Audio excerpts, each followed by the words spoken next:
அருமையான கர்த்தருடைய பிள்ளைகளே, ஆண்டவர் இயேசுவின் இனிய நாமத்தினாலே வாழ்த்துக்களை தெரிவிக்கிறோம். இந்த நாளிலும் கர்த்தர் உங்களை அற்புதமாய் நடத்த உங்களுக்காக நாங்கள் தொடர்ந்து ஜெபிக்கிறோம். லூக்கா 10ஆம் அதிகாரம் 41வது வசனத்திலே, இயேசு அவளுக்கு பிரதியுத்தரமாக, மார்த்தாளே மார்த்தாளே, நீ அநேக காரியங்களை குறித்து கவலைப்பட்டு கலங்குகிறாய். மார்த்தாள் படுகிற கவலை ஒரு நியாயமான கவலை போன்று என்ன தோன்றுகிறது. ஏனென்றால் லூக்கா 10ஆம் அதிகாரம் 38வது வசனத்திலிருந்து வாசிக்கும்போது, இயேசு மார்த்தாள் வீட்டிற்கு கடந்து போயிருப்பார். இயேசு போகிறார் என்றால் 12 சீஷர்களும் உடன் சென்றிருப்பார்கள், இன்னும் சிலரும் உடன் சென்றிருப்பார்கள். இந்த மார்த்தாளுக்கு ஒரு சகோதரி உண்டு. அவள் பெயர் மரியாள். அவள் இயேசுவின் பாதத்தருகே அமர்ந்து அவர் வந்திருக்கிறபடியினால் அவருடைய பிரசங்கத்தை கேட்டுக்கொண்டிருந்தாள். ஆனால் மார்த்தாள் என்ன செய்கிறாள்?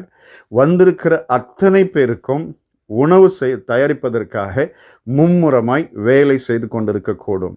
திடீரென்று ஒரு எண்ணம் வந்தது, நான் மாத்திரம் இவ்வளோ பேருக்கு சாப்பாடு செய்யணும், ஆனால் என் சகோதரி எனக்கு ஹெல்ப் பண்ணாமல் ஆண்டவருடைய சமூகத்தில் போய் அவருடைய வார்த்தையை கேட்டு கொண்டிருக்கிறாள். உடனே வருகிறாள், ஆண்டவரே, நான் தனியாக வேலை செய்கிறேன், அதை குறித்து உமக்கு கவலை இல்லையா? என் சகோதரியை கொஞ்சம் அனுப்புங்க, அவள்கிட்ட சொல்லுங்க, அவள் எனக்கு ஹெல்ப் பண்ணட்டும். ஆண்டவர் சொல்கிறாரு, தேவையானது தான். அதை மரியாள் தெரிந்து கொண்டாள். தன்னை விட்டு எடுபடாத நல்ல பங்கை மரியாள் தெரிந்து கொண்டாள் என்று ஆண்டவர் சொல்கிறார்.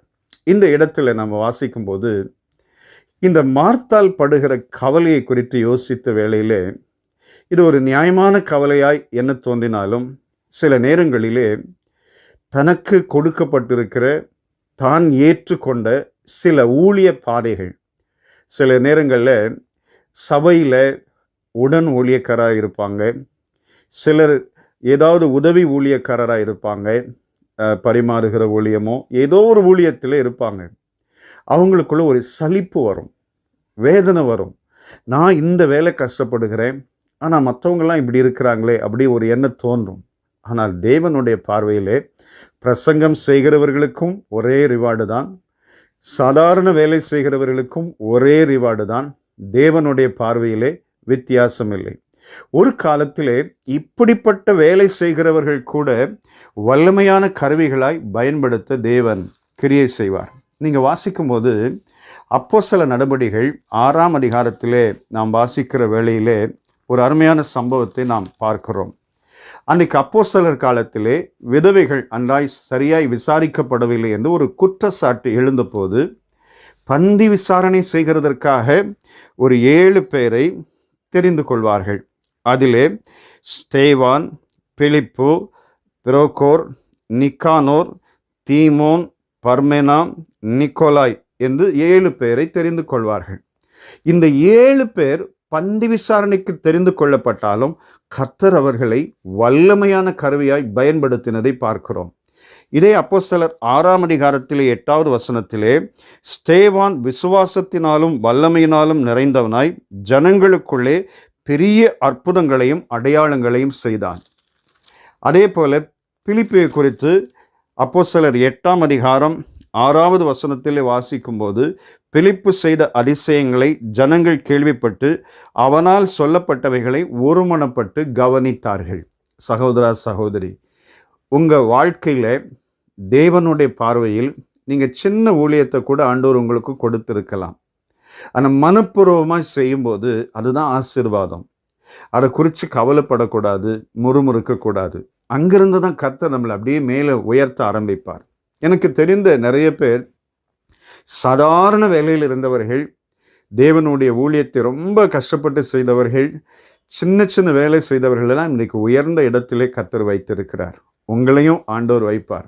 இது எல்லாருக்கும் ஒரு பிரசங்கமாய் நீங்கள் எடுத்துக்கொள்ள வேண்டாம்.